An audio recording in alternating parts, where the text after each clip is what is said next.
The courtroom was a cavern of polished wood and hushed whispers, its high ceilings amplifying every sound: a cough, a shuffled foot, a nervous breath. At its heart stood Amara, a slight figure dwarfed by the towering bench where Judge Randall presided. She was no more than 8, her loose braids framing a face smudged with dirt, her blue jacket hanging off her frail shoulders like a hand-me-down from a world too big for her. Barefoot, she stood silent, her big brown eyes fixed on the judge, who gripped his gavel as if it could anchor him against the strangeness of this moment. "Who brought this child here?" Randall's voice boomed, sharp with authority, though a tremor betrayed his unease. The bailiff, a burly man with sweat beading on his brow, stepped forward. "She asked for you, sir, wouldn't speak to anyone else." Randall's eyebrow arched, his lips curling into a skeptical smirk. "And why is that?" Amara lifted her chin, her gaze unwavering. "Because I can read your mind," she said, softly. The courtroom froze. Then laughter erupted, a nervous ripple from the spectators' gallery. Randall chuckled, leaning back in his leather chair, the gavel still in hand. "You can read my mind. That's cute, little one, but this isn't a stage for childish games." Amara didn't flinch, her voice, small but steady, cut through the fading laughter. "You don't believe me, just like the others, until I tell you what you've been hiding all these years." The laughter died. The air grew heavy, as if the room itself held its breath. 2 days earlier, Amara had been found wandering the streets of the city, her bare feet slapping against the cold pavement. She was a wraith in the urban sprawl, muttering things that made passers-by recoil. To a man in a tailored suit, she'd said, "Your wife knows what you did last summer." His face had drained of color before he hurried away. To a shopkeeper, counting change, she whispered, "You stole money from your best friend's wallet." He dropped the coins, his hands trembling. To a woman in a cafe, she said, "You're planning to run away with her sister." The woman had gasped, shoving her chair back and fleeing. Each time. Amara's voice was calm, her eyes distant, as if she were reading from a script only she could see. "How do you know that?" one man had screamed, shoving her away before sprinting into the crowd. Word spread quickly, and soon the police were called. "Where's your family?" an officer asked, crouching to her level, his voice gentle but wary. Amara's eyes, wide and unblinking, met his. "They're gone," she whispered. "And how do you know all these things?" he pressed. "I can see them in people's minds," she said. "I feel their secrets." "She's delusional," another officer muttered, but Amara turned to him, her voice soft and piercing. "You're still wearing her perfume, aren't you? The woman you see every Thursday." The officer's face went pale. He stepped back, his partner staring at him in shock. "This kid's unnatural," the second officer said under his breath. "What do we do with her?" "She keeps asking for Judge Randall," a third officer said. "Let's take her to the courthouse. Maybe he'll know what to do." Now, in the courtroom, Amara took a step closer to the bench. "You've hidden it for years," she said, her voice steady despite its softness. "The thing you did, the one that still makes you wake up at night, sweating." Randall's smirk faltered, just for a moment. "You're lying," he snapped, his tone sharp enough to slice through the tension. "You're just a scared little girl trying to get attention." Amara raised her small hand and, to the gasps of the courtroom, placed it gently on the crown of his head. "Don't touch the judge," a lawyer hissed, but Amara didn't move. Her eyes fluttered shut, as if she were listening to something deep inside him. "You didn't mean to do it, did you?" she whispered. The judge's heart began to race, his breath catching in his throat. "You pushed her. You didn't think the fall would kill her, but it did." Randall's face turned ashen. The room grew silent, the kind of quiet that presses against your eardrums. "You buried her near the river," Amara continued, her voice barely above a murmur. "You thought no one would ever find out. You became a lawyer, then a judge, and told yourself you'd been forgiven." "Enough," Randall roared, slamming his gavel so hard it cracked. "This is nonsense. She's making it up." But his hands were shaking, his voice fraying at the edges. "Then why are you trembling?" Amara asked, her hand still resting on his head. The crowd erupted in whispers. "Is it true?" A woman in the gallery muttered. "What is she talking about?" Another voice hissed. Randall's breaths came faster, his eyes darting to the bailiff. "Take her away now." But Amara spoke again, her voice louder, cutting through the chaos. "You see her every night in your dreams, the woman you buried, the one screaming, in your mind even now." Randall staggered back, his face pale as chalk. "How could you know that?" he whispered, his voice hoarse, barely audible. Amara opened her eyes and stared into his. "Because she's still screaming," she said, "and I can hear her." The courtroom exploded into chaos. Reporters scrambled for their cameras, their notebooks, their phones. Lawyers shouted over one another, their voices a cacophony of disbelief and outrage. Randall slammed his gavel repeatedly, the sound lost in the storm of voices.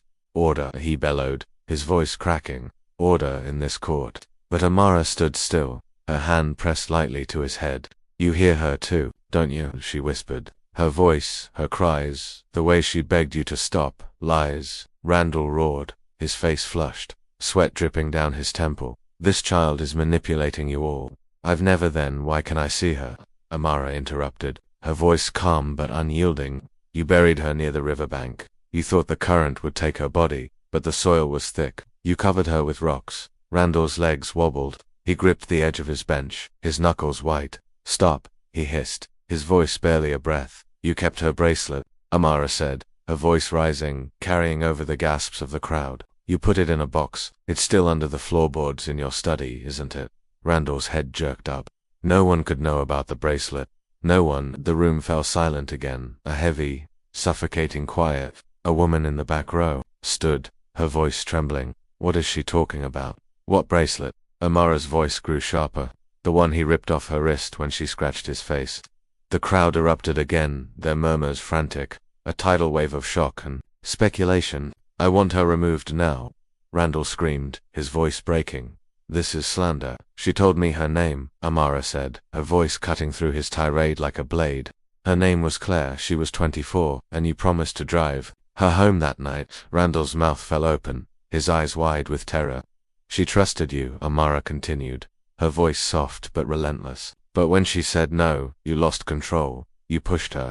And when she stopped breathing, you panicked. You thought no one would ever find out." Amara gasped suddenly, staggering back, clutching her head. "She's screaming again," she cried, her voice raw with pain. Her voice, it's louder now. "She says she won't stop until the truth comes out." Randall backed into his chair, his hands trembling violently. "I didn't mean to," he choked out, his voice barely a whisper. "I didn't mean to hurt her, it was an accident." The room went silent, every eye fixed on the judge as he sank to his knees. A young man in the audience leaped to his feet, tears streaming down his face. "Claire was my sister," he shouted. "You told us she ran away, you monster." Reporters surged forward, microphones thrusting toward the bench.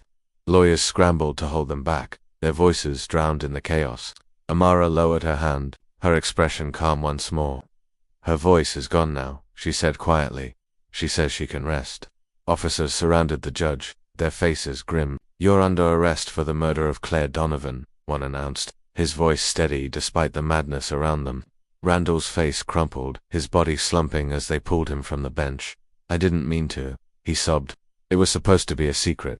No one was supposed to know." Amara's eyes followed him, cold and unyielding. "She always knew," she whispered. "She just needed someone to listen." As the gavel fell for the last time, Amara stepped down from the stand. A reporter approached cautiously, her notepad trembling in her hands. How did you know all that?" Amara's lips curved faintly. "I don't just hear thoughts," she said softly. "I hear the voices of the ones you've tried to silence." With that, she walked barefoot out of the courtroom, leaving a stunned silence in her wake. The city buzzed with the story of the little girl who brought down a judge. Reporters camped outside the courthouse, their cameras flashing as they chased leads. Who was she? Where had she come from? The police had no answers. Amara had vanished as quietly as she'd appeared, slipping through the cracks of the city like a ghost. In the days that followed, the investigation unfolded with relentless precision. Detectives searched Randall's study, prying up the floorboards to find a small wooden box, just as Amara had described. Inside was a silver bracelet, its delicate chain tarnished but intact, engraved with the name Claire. Forensic teams descended on the riverbank, combing the thick soil until they uncovered remains bones, wrapped in the remnants of a dress, buried beneath a pile of rocks.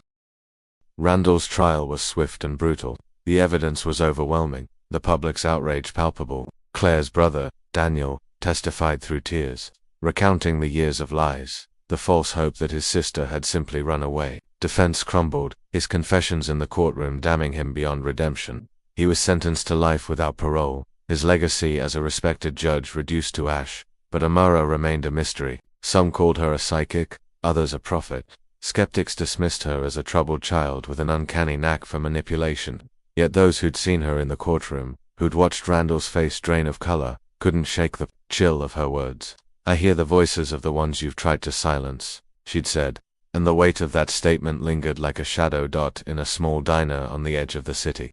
A waitress named Leela poured coffee for a late-night customer. She'd heard the stories, seen the headlines, but she hadn't been in the courtroom that day. As she set the cup down, a small figure slipped through the door, a girl with loose braids and a frayed blue jacket.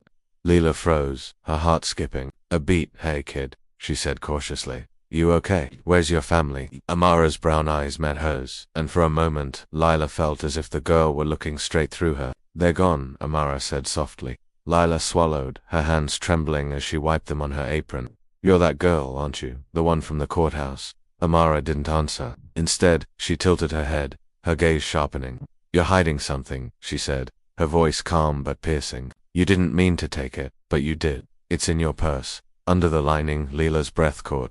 She thought of the necklace she'd found in a customer's coat pocket, the one she'd kept instead of turning in. No one knew. No one could know how, Leela whispered, her voice trembling. Amara's lips curved into that faint, unsettling smile. "I hear the voices," she said. "The ones you've tried to silence," and with that, she turned and walked out into the night, her bare feet silent against the pavement, leaving Leela staring after her, the weight of her own secrets pressing down like a stone. The story of Amara spread far beyond the city, becoming a legend whispered in bars, classrooms, and quiet corners. Some said she was an angel, sent to expose the guilty. Others called her a demon, a child cursed with a gift, too heavy for her small shoulders. But those who'd met her, who'd felt the weight of her gaze, knew she was something else entirely, something the world wasn't ready to understand.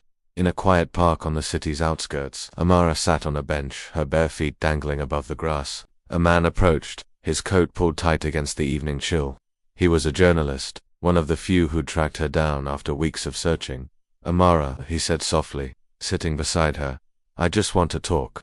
People need to know who you are." She didn't look at him, her eyes fixed on the horizon. "They don't need to know," she said. "They need to listen." The journalist hesitated, his pen hovering over his notebook. "Listen to what?" Amara turned to him, her brown eyes ancient in their depth. "The voices," she said, "the ones screaming to be heard."